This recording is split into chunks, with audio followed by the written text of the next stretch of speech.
If kids didn't eat avocado toast every day, they could buy a house.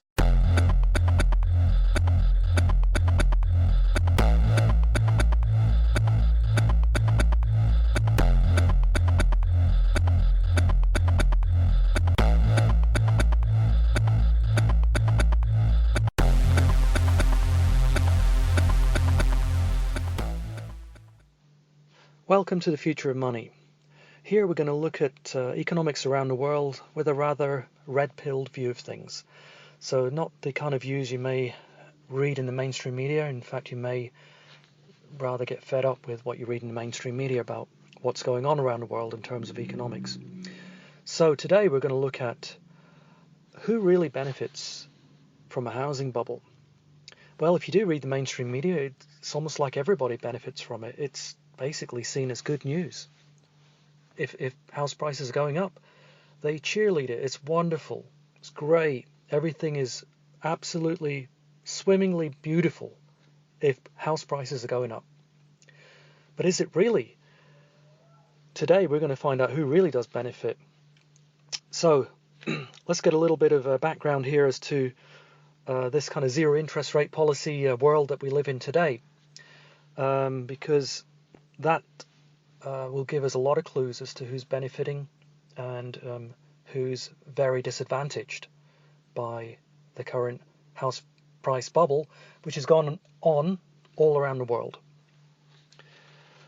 So back in 2009, many banks were bailed out, and that involved a lot of QE, printing money, putting more money into circulation. Well, not full circulation, but certainly the banks held much more money that was just created out of thin air. This created more debt, and with this huge debt mountain, central banks around the world decided to crash interest rates. They had to. This had a knock-on effect of making borrowing very cheap. So credit was very cheap, has been cheap for the last 10 years. This blew up a lot of asset bubbles, including the housing markets in Canada, America, the UK, Australia, New Zealand, just to name the ones that I know fairly well. And house prices go as high as availability of credit allows. So it's not really a price discovery market. It's more a case of how much credit can people get? And, you know, if the average person on the street could get £1 million mortgage, you can bet the house prices would go, the average house price would be £1 million in the UK. Maybe they would say, you pay it off over 1,000 years through the next 15 generations. But it's purely down to the availability of credit. So that's why we are where we are today. The last 10 years, we've had very low lending rates, very low mortgage rates.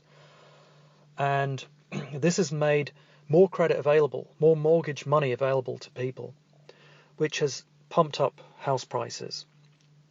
So, is it all good news like the mainstream media says? Definitely not. Definitely not. So who does benefit? Okay, let's take a look then.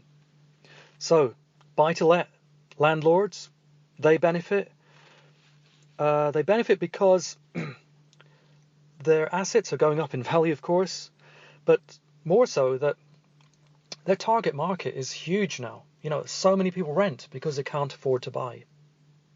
So that gives them a lot of leverage over the market. They can be guaranteed customers.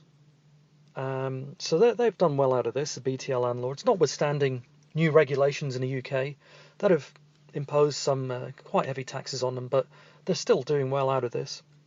And, related to that is home flippers. Now, these are people who buy property, do it up, do a lot of DIY on it, and maybe they'll spend £10,000 improving the property, and then they'll sell it for an extra 30,000 for what they bought it for. So they're really taking advantage of this rising tide in house prices. And you could say the banks are also benefiting. Now, I'm a bit tentative about this because banks are in a bind because their interest rates are low, so that's their profit. So their lending rates are low for mortgages. So yes, they need high house prices. So they are benefiting for sure, but it's a case of necessity for them, and this leads on to the next point. Is the house price bubble, is it manufactured? Is it a fabrication? Is it an artifice? Absolutely, 100%. And I've got a smoking gun as well to prove it, in the UK at the very least. Well, I've got a couple of smoking guns. A couple of points here to prove that the government and the banks work together to ensure that as much credit as possible can be lent out to people. Okay, smoking gun number one is liar loans. These were loans, mortgages given out prior to the last financial crash. What is a liar loan? It is a loan that where the borrower can lie. They can lie about their salary. And the lender, the bank, looks the other way. They don't do due diligence on proving their salary. The person says, I earn $35,000 a year. They may earn £22,000 a year. But the bank says, well, you've signed your name and you've said that. That's good enough for us. And that really helped pump prices through the 2000s. From the early 2000s right up to the crash in 2008. Smoking gun number two was in 2013. It's called Help to Buy. This was a government scheme, if you like, to help initially first-time buyers get on the old housing ladder. It would be like a taxpayer-backed loan, interest-free to the first-time buyers. And this, I think it was, just from memory, it was something like up to 20% of the overall the house price that they could get as an extra loan. So that meant that they required lower deposits, and I believe it was for new builds to start with and just first-time buyers. But that got extended to almost every person buying a property, and any property as well, as far as I'm aware, But lo and behold, this was at a time when house prices were struggling, and George Osborne, the Chancellor of the Exchequer in the UK, came up with this Help to Buy scheme, which pumped house prices. It was a direct cause of a house price pump. So those are just two examples of where the government will not tolerate prices stagnating or even falling. They absolutely will not tolerate that. I mean, they bailed out the banks, so that tells you a lot. The banks and the governments are in cahoots, and the government, their de facto role is to make sure the banks are doing okay. Okay. So we've got BTL landlords and home flippers who benefit, and banks to a certain extent benefit. I mean, they would love house prices being as high as they are now and then having normalized interest rates, which we'll never see again. Never, ever see again. Not without some kind of debt reset. And on that point, in the UK, from 1694 to 2009, the lowest base lending rate that the Bank of England set was 2%. Never fell below 2%. Since March 2009, the base lending rate has never been above 0.75%. So that tells you we've been in an emergency for the last 10 years. It's unprecedented. And again, mainstream media do not push this point. It's like everything's normal. The new normal is zero interest rate policy, which has absolutely pumped asset prices, house prices in particular. And who does that not benefit? Who's disadvantaged by that? Well, many people, and I would argue everybody. Everybody's disadvantaged in some way. But let me be specific. Of course, first-time buyers. First-time buyers, average first-time buyer in the UK is aged between 36 to 40 years old, depending on the location. I think it's 40 years, something like 40 years in London, as they have very high house prices there. So that is a huge demographic. I mean, if you're looking at people who used to buy houses in the early 20s, back in the 1980s, 1990s. So you're looking at 20 years of demographics there between the ages of 20 to 40 who are really struggling to get on the housing ladder. So they're obviously disadvantaged by very high house prices, because house prices have outpaced wages, unbelievably so. If wages had kept up with house prices since 1971, the average wage in the UK would be £88,000. The average wage in the UK, and this is from memory, but it's roughly between £25,000 to £27,000. So in my rough maths, that's certainly over 3 times. You know, the house prices have increased 3 times more than wages have. And you can't have it both ways. You know, people say, you know, a lot of boomers say, oh, house prices are just as affordable today as they were in my day, back in the 70s when they bought or whatever. And and the other side of their mouth, they'll say, oh, you should get a house because it's a great investment. You cannot have both. You can't say it's a great investment. That implies very strongly that it's outpacing wages. Because if it wasn't, then it's just, it's a store of value that's basically tracking wage inflation. And why not put the money in the bank in that case?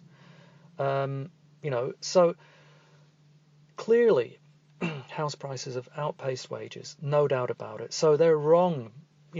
Boomers are wrong when they say it's just as affordable now as it was then. And they'll say, well, interest rates were higher back when they took a mortgage out. And yes, they did spike at certain points.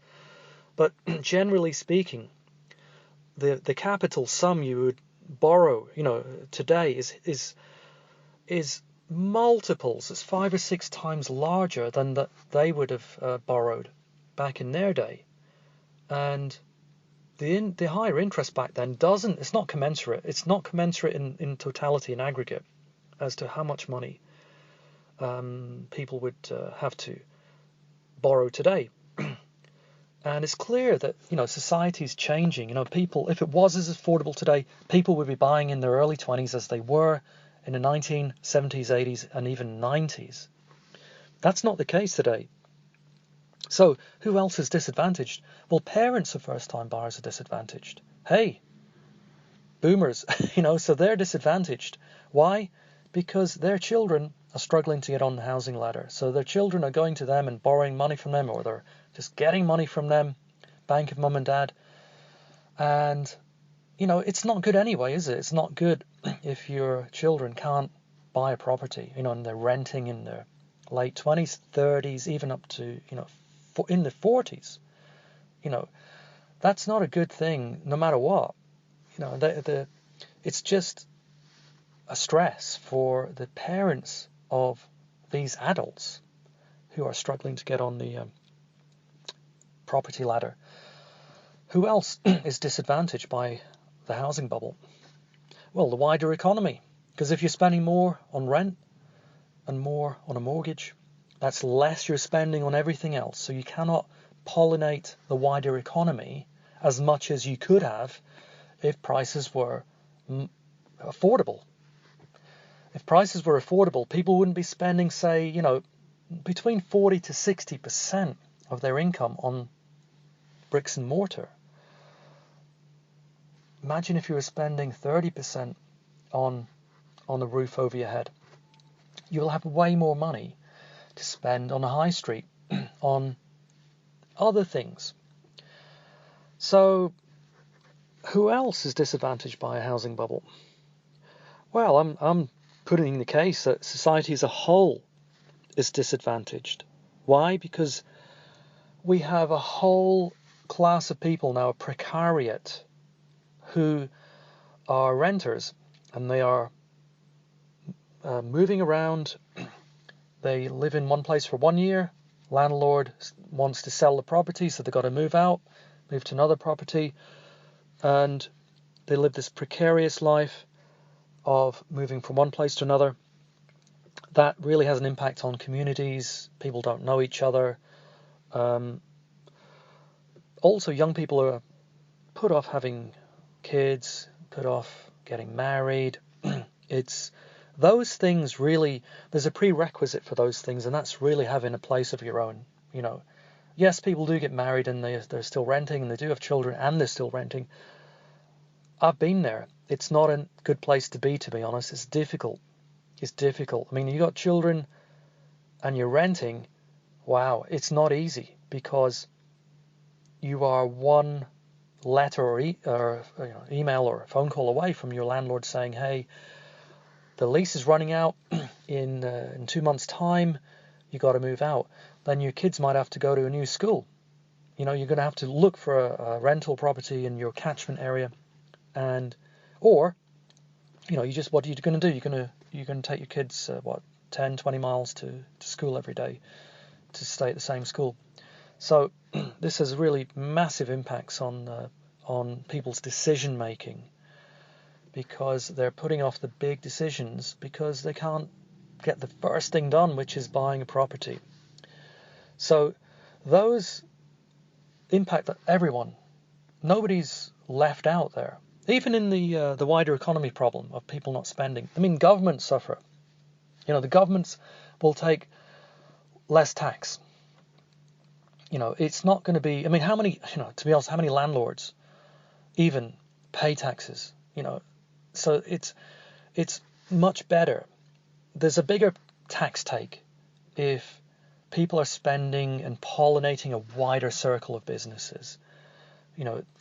No doubt the government would take more tax in that situation. So governments suffer too.